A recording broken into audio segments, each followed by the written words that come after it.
ഞാൻ അനിൽ വിളയിലേക്ക് പോകുകയാണ്. ശ്രീ അനിൽ വിളയിൽ, ശ്രീ വെമ്പായം നസീർ പറയുന്നത് താങ്കൾ കേട്ട് കാണുമല്ലോ. അതായത് ബംഗ്ലാദേശിൽ നടന്നുകൊണ്ടിരിക്കുന്നത് മതപരമായ വിഷയമല്ല എന്ന് അദ്ദേഹം ചൂണ്ടിക്കാണിക്കുന്നുണ്ട്. രണ്ട്, ആകെ മുസ്ലിം ഭീകരവാദം എന്നൊന്നില്ല. ചില സ്ഥലങ്ങളിൽ ജമാഅത്തെ ഇസ്ലാമി പോലെയുള്ള സംഘടനകൾ നടത്തുന്ന വിഷയങ്ങളെ പർവ്വതീകരിക്കുവാൻ ഭാരതത്തിൽ ശ്രമം നടത്തുന്നുവെന്നാണ് അദ്ദേഹം പറയുന്നത്. താങ്കൾക്ക് പ്രതികരിക്കാം.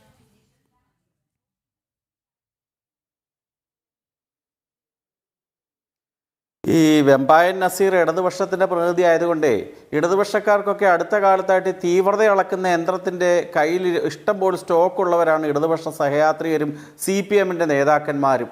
ഒരു സാരേ ജഹാംസെ അച്ച എഴുതിയ മുഹമ്മദ് ഇക്ബാലും അബുദാബിയിലെ ഒരു ക്ഷേത്രവും എടുത്തുയർത്തിയാണ് വിശ്വമാനവികതയെപ്പറ്റി അദ്ദേഹം സംസാരിച്ചു കൊണ്ടിരിക്കുന്നത്. എത്ര ദയനീയമായ ചിത്രമാണ്.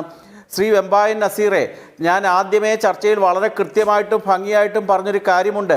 GCC രാജ്യങ്ങൾ എന്ന് വെച്ചാൽ ദുബായ് തുടങ്ങിയ രാജ്യങ്ങൾ ഒഴികെ ഏത് ഇസ്ലാമിക രാജ്യത്താണ് ആൾക്കാർ സമാധാനത്തോട് കഴിയുന്നത്? സൗദി അറേബ്യ ആയിക്കൊള്ളട്ടെ, ഒഴിവാക്കിയോ. സൗദി അറേബ്യ, കുവൈറ്റ്, അല്ലെ UAE രാജ്യങ്ങൾ ഒഴികെ ലോകത്തുള്ള മഹാഭൂരിപക്ഷം ഇസ്ലാമിക ഭൂരിപക്ഷ രാഷ്ട്രങ്ങളും അരാജകത്വത്തിൽ കൂടി തന്നെയാണ് കടന്നു പോകുന്നത്.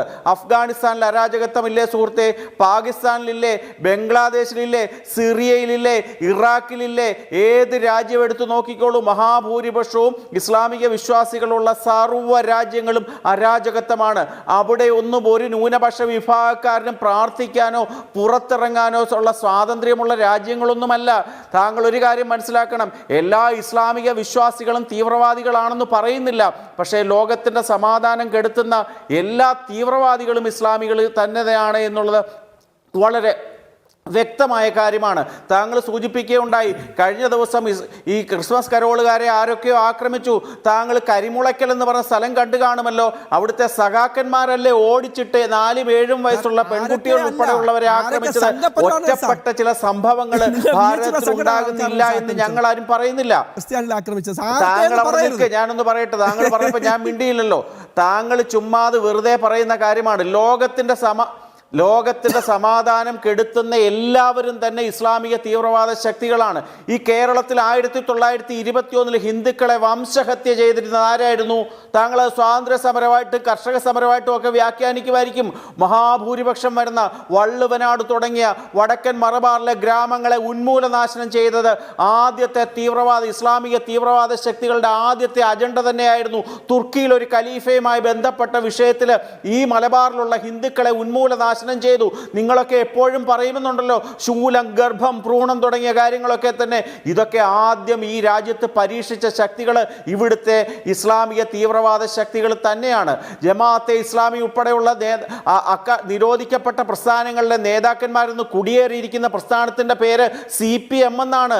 KT ജലീൽ ഈ ഭാരതത്തിനെ ഇസ്ലാമികവൽക്കരിക്കണം, ഭാരതത്തിനെ ഇസ്ലാമിക രാഷ്ട്രമാക്കണമെന്ന് ഒരു കാലത്ത് ചെറുപ്പക്കാരെ ആവേശം കൊള്ളിച്ച് പ്രസംഗിച്ച് നടന്ന KT ജലീൽ ഇന്ന് എവിടെയാണ് പ്രവർത്തിക്കുന്നത്? ഇന്നും ആലപ്പുഴ ജില്ലയിലുള്ള ഒരു MLA അതിതീവ്രമായ രീതിയിൽ ഇസ്ലാമിക ചിന്താഗതിയുള്ള ആളാണെന്ന് CPM നേതാക്കന്മാർ വരെ വിളിച്ചു പറഞ്ഞു കഴിഞ്ഞിരിക്കുകയാണ്. ഈ കേരളത്തിലും ഇസ്ലാമിക തീവ്രവാദമില്ലേ? ലോകത്തേത് ഇസ്ലാമിക തീവ്രവാദ പ്രവർത്തനങ്ങൾ ഉണ്ടായാലും അതിൻ്റെ ഒരു പ്രഭവ കേന്ദ്രമായി ഇന്ന് ഈ കൊച്ചു കേരളം മാറിയിട്ടില്ല എന്ന് താങ്കൾക്ക് പറയാൻ സാധിക്കുമോ? അഫ്ഗാനിസ്ഥാനിലും സിറിയയിലും അറസ്റ്റ് ചെയ്യപ്പെടുന്ന തീവ്രവാദികളുടെ വേരുകൾ ചെന്ന് അവസാനിക്കുന്നത് കേരളത്തിലല്ലേ? ശ്രീലങ്കയിലെ പള്ളിയിൽ ക്രൈസ്തവ ദേവാലയത്തിലുണ്ടായ ബോംബ് സ്ഫോടനത്തിൻ്റെ ഏറ്റവും അവസാനത്തെ കണ്ണി എവിടെയായിരുന്നു? കേരളത്തിലായിരുന്നു. ഇസ്ലാമിക തീവ്രവാദ പ്രസ്ഥാനം ലോകത്തിന് ഭീഷണി തന്നെയാണ്. ഈ കൊച്ചു കേരളത്തിനെയും ഒരു ഇസ്ലാമിക രാഷ്ട്രമാക്കി മാറ്റാനുള്ള ശ്രമങ്ങൾ 1921 തന്നെ തുടങ്ങിയിട്ടുണ്ട് ഇല്ലെന്ന് നമുക്ക് പറയാൻ സാധിക്കുമോ? കട്ടിംഗ് ദ സൗത്ത് ആരുടെ ആശയമാണ്? ഈ കേരളത്തിനെയും അല്ലെങ്കിൽ ദക്ഷിണേന്ത്യൻ സംസ്ഥാനങ്ങളെയും വേർപിടിച്ചുകൊണ്ട് ഈ ഭാരതത്തിനകത്ത് ഒരു ഇന്ത്യ ഉണ്ടാക്കണമെന്നുള്ള ഉദ്ദേശമുള്ള തീവ്രവാദ ശക്തികൾ ഇല്ല എന്ന് താങ്കൾക്ക് പറയാൻ സാധിക്കുമോ? സാധിക്കില്ല. തീവ്രവാദത്തിൻ്റെ മുഖം ഇസ്ലാമിക ജിഹാദികൾ തന്നെയാണ്. എല്ലാ ഇസ്ലാമിക വിശ്വാസികളും തീവ്രവാദികളാണെന്നൊന്നും ഞങ്ങൾ ആരെയും മുദ്ര കുത്തിയിട്ടില്ല. പക്ഷേ ലോകത്തിൻ്റെ സമാധാനം കെടുത്തുന്നത് താങ്കളൊന്ന് പറയൂ. എത്ര RSS ഉണ്ടായിട്ടാണ് നൈജീരിയയിൽ ഈ തീവ്രവാദ പ്രസ്ഥാനങ്ങൾ ശക്തി പ്രാപിക്കുന്നത്? അഫ്ഗാനിസ്ഥാനിൽ വിരലിലെണ്ണാവുന്ന ഹിന്ദുക്കളും ബുദ്ധമതക്കാരും മാത്രമല്ലേ ഉള്ളൂ? അവിടുത്തെ തീവ്രവാദം നടത്തുന്നവരാണ് ഇസ്ലാമിക ശക്തികളല്ലേ? സിറിയയിൽ തീവ്രവാദം നടത്തുന്ന ഇസ്ലാമിക ശക്തികളല്ലേ, അൾജീരിയയിൽ തീവ്രവാദം നടത്തുന്ന ഇസ്ലാമിക ശക്തികളല്ലേ, ഫിലിപ്പൈൻസിൽ തീവ്രവാദം നടത്തുന്ന ഇസ്ലാമിക ശക്തികളല്ലേ? ഏത് രാഷ്ട്രവും എടുത്തു നോക്കൂ. ഞാൻ പറഞ്ഞത് വളരെ കൃത്യമായിട്ടാണ്. ഞാൻ താങ്കളുടെ വാട്സാപ്പ് നമ്പർ തരികയാണെങ്കിൽ ഞാൻ ഇട്ടുതരാം. ഇന്റർനാഷണൽ ടെററിസത്തിന്റെ ആ റേറ്റ് 2024 ഞാൻ പറഞ്ഞത് വളരെ കൃത്യമാണ്.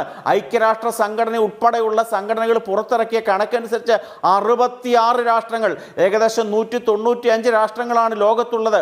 അതിൻ്റെ 1/3 രാജ്യങ്ങൾ ഇസ്ലാമിക തീവ്രവാദ ശക്തികൾ അഴിഞ്ഞാടുകയാണ്. ഏകദേശം 7048 മരണങ്ങളാണ് ഈ ലോകത്ത് ഇസ്ലാമിക തീവ്രവാദ ശക്തികൾ കൊണ്ട് 2024 ഉണ്ടായത്. അവകാശപ്പെടാത്ത സ്ഫോടനങ്ങൾ ധാരാളം ഉണ്ടായിട്ടുണ്ട്. ശ്രീലങ്കയിലെ പള്ളിയിലെ ആക്രമണം നടത്തിയത് ആരാണ് സുഹൃത്തെ? ഇസ്ലാമിക തീവ്രവാദ ശക്തികളല്ലേ. കോയമ്പത്തൂർ സ്ഫോടനം ഉണ്ടാക്കിയത് ആരാണ് സുഹൃത്തെ? ഇസ്ലാമിക തീവ്രവാദ ശക്തികളല്ലേ.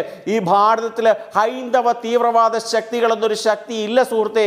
താങ്കൾക്ക് ഏതെങ്കിലും രേഖകളിൽ കൂടെ കാണിക്കാൻ സാധിക്കുമോ? ഒറ്റപ്പെട്ട സംഭവങ്ങൾ ഉണ്ടാകാം, ഒറ്റപ്പെട്ട ചില ആക്രമണങ്ങളും ഉണ്ടായിട്ടില്ല എന്നൊന്നും ഞാൻ പറയത്തില്ല. അതൊക്കെ പ്രാദേശികമായിട്ടുള്ള ചില പ്രശ്നങ്ങളുടെ അടിസ്ഥാനത്തിലാണ്. ഈ ഭാരതത്തിനെ നശിപ്പിക്കണമെന്ന് ഒരു രാജ്യത്തിനെ നശിപ്പിക്കണമെന്ന് ആഗ്രഹിക്കുന്ന വ്യക്തികളെയാണ് തീവ്രവാദികൾ എന്ന് പറയുന്നത്. ഈ ഭാരതത്തിനെ ഈ ലോകത്തിന്റെ നെറുകയിലേക്ക് എത്തിക്കണമെന്ന് ആഗ്രഹിക്കുന്ന രാഷ്ട്രീയ സ്വയംസേവക സംഘം പോലുള്ള പ്രസ്ഥാനങ്ങൾ ഒരു തീവ്രവാദ ശക്തികളെയല്ല. താങ്കൾ മനസ്സിലാക്കണം. ഇനിയും ബംഗ്ലാദേശിലും ഭാരതത്തിലും ഈ ദേശീയഗാനം എഴുതിയതാരാണ്? രവീന്ദ്രനാഥ ടാഗോറാണ്. ഒരു കാര്യം ഉറപ്പാണ്, വരും ദിവസങ്ങളിൽ ഈ രവീന്ദ്രനാഥ ടാഗോറിന്റെ പേരെടുത്ത് കളയും. അദ്ദേഹം എഴുതിയ ബംഗ്ലാദേശിലെ ദേശീയ ഗാനവും അവിടെ വേണ്ട എന്ന് വെക്കുന്ന ഒരു കാലഘട്ടം ഉണ്ടാകും. ബംഗ്ലാദേശ് സർവകലാശാല അടച്ചുപൂട്ടും. അവിടുത്തെ പെൺകുട്ടികളെയെല്ലാം വീടുകളിലേക്ക് പറഞ്ഞയച്ച് അവരെ മൊത്തം മുഖം മൂടുന്ന ആവരണവും അണിഞ്ഞുകൊണ്ട് വീട്ടിലിരുന്നോളാനുള്ള താലിബാൻ മോഡൽ ആഹ്വാനം ഉണ്ടാകുന്ന നാളുകൾ അതിവിദൂരമല്ല. ഇതേ സമാന സാഹചര്യം കേരളത്തിലും ഉണ്ടാകത്തില്ലെന്ന് പറയാൻ സാധിക്കില്ല.